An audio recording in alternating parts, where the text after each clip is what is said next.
Okay.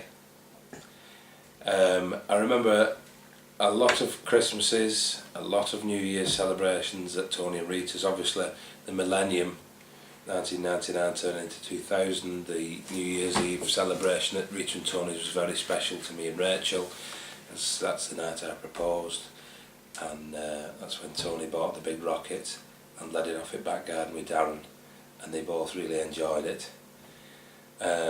Some great laughs, great memories when all the Rita and Tony's massive family come round and listen to my accent and take mick out me. Tony with his 2-year 80-day beer that he gives to people, probably peels label off so they don't see.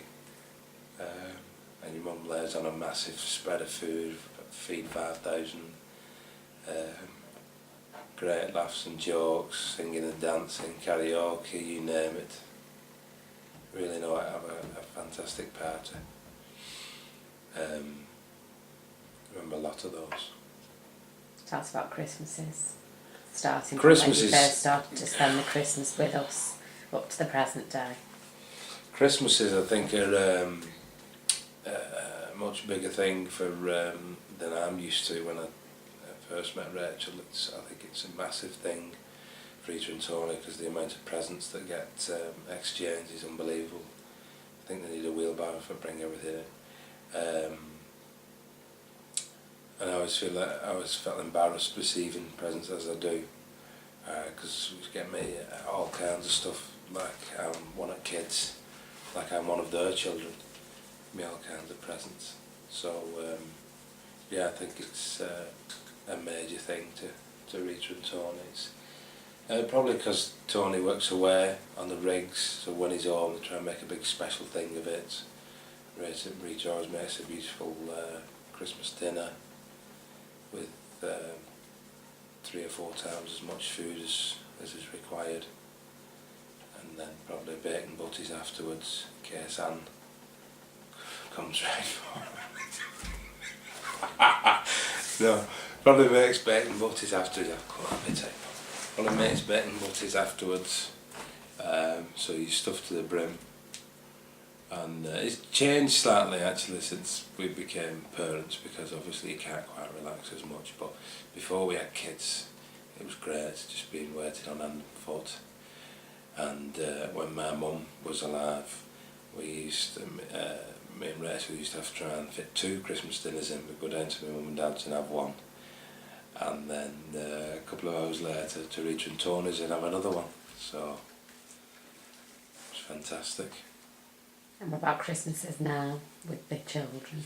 Christmases now, I think Rita and Tony, when Tony's home, are more excited than ever. It must be like being Christmas for when Rachel and Paul were children again, because I can see the excitement, especially in Rita's eyes. Just to see the kids on Christmas Day opening the presents. I can't understand, I don't know what you said then. Talk, I can't read you. Do you want to start again? What's that? I don't know what that means.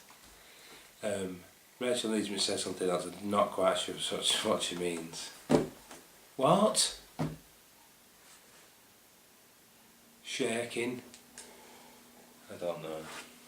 Yeah, but I think Christmases now are very, very special to Rita and Tony, because they've got 4 grandkids to enjoy it with, so it's like, I suppose it's like history repeating itself in a way. And I think they really look forward to Christmases, because seeing the kids' faces light up is fantastic, and all the families being together, which is going to be a bit of a rarity for the next few years, because Paul, Maxine, Dylan and Kira are all in Chile, so we'll have to have a Christmas dinner over Skype, I think. Any funny stories of when Tony is drunk? Well, Tony, yeah, after probably the 3rd pint, will tell you anything. Normally gets very emotional and melancholy and tell you how much he love you after £3. Normally a great story. Normally comes out with tales he probably wouldn't tell you before he's at the £3. But normally trying to give you advice. Always trying to give advice. You need to do this, you need to do that. Save money here, make money there. But always for your benefit. What are you looking forward to the most at the do? I'm looking forward to most at Rita and Tony's 40th party, to see their reaction, to see all of the family and friends around them, and to realise how well they are liked, and to see the reaction to this video as well. So just to see their reactions and to all the people surrounding them.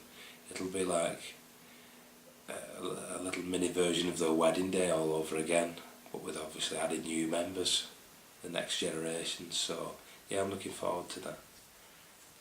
Hope they enjoy it.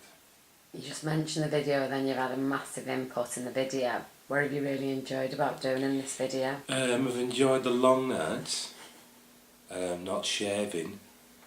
No, I've enjoyed interviewing people who we all know and speak to and see it do's and stuff, but from a completely different perspective. Whereas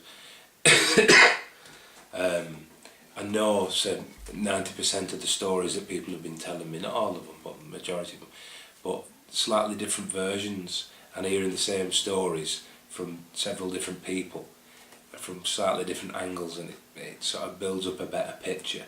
And they've all been, there's a lot of funny stories, especially when Rita and Tony were young and first married. Very, very funny. In fact, I've been desperate to talk to Tony and wind him up about the stuff I've heard, but obviously I can't. About the stories I've heard, which are very funny. So I'm desperate to speak to them. After they've seen the video, I'll be saying, what about that? What about this? Very funny. It sounds like Rita and Tony were very similar to me and Rachel when they were younger. You know, all the mates loved them. You know, girls and boys and all had a laugh and had a gang together. You know, all went out and that. And you don't realise, I think, your parents were like you once.